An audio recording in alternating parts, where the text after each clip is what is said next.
भारत और दक्षिण आफ्रिका टी20 श्रृंखला पंचम तथा निर्णायक मैच को धोई नहीं वर्षा फल श्रृंखला 2-2 स्थगित रही। यही श्रृंखला प्रथम 2 मैच जीति नहीं दक्षिण आफ्रिका 2-0 आगू रही हेले घरे ही भारत सफलता प्रत्यावर्तन करने सह लढ़ुआ क्रिकेट खेली परवर्ती 2 मैच जीति नहीं थिला। सेथिपाई रविवार अंतिम मैच को जे जीति था सी विजय हासिल करता। रविवार राति 7 मैच आरंभ होबार थिला तेबे वर्षा पाई 50 मिनिट विलंब आरंभ होइतिला। दक्षिण आफ्रिका टॉस जीति भारत को बैटिंग करने को आमंत्रण करथिला। कोहला पागरे 3.3 ओवर खेली 2 विकेट हराई 28 रन करथिला बेले वर्षा पुनर्बार आरंभ होई आउ छाड़िबाकू नहीं नथिला।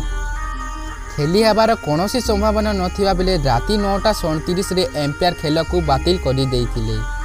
एही मैच बातिल हेबा सहित एही सीरीज 2-2 रे समाप्त होईछि। अन्य पक्षरे भारत दक्षिण आफ्रिका विपक्ष में घरे माटी रे प्रथम टी20 श्रृंखला जीतिबा आशा आशारे रही जाइथिला। एही श्रृंखला रे भल प्रदर्शन करी Bhuvneshwar Kumar man of the match रहिला। तेबे फ्रेंड्स वीडियो ते केमिति लागला वीडियो भल लागला तारे लाइक करंतु कमेंट करंतु चैनल रे नुआ आछंती ताले सब्सक्राइब करंतु। जय हिंद जय जगन्नाथ।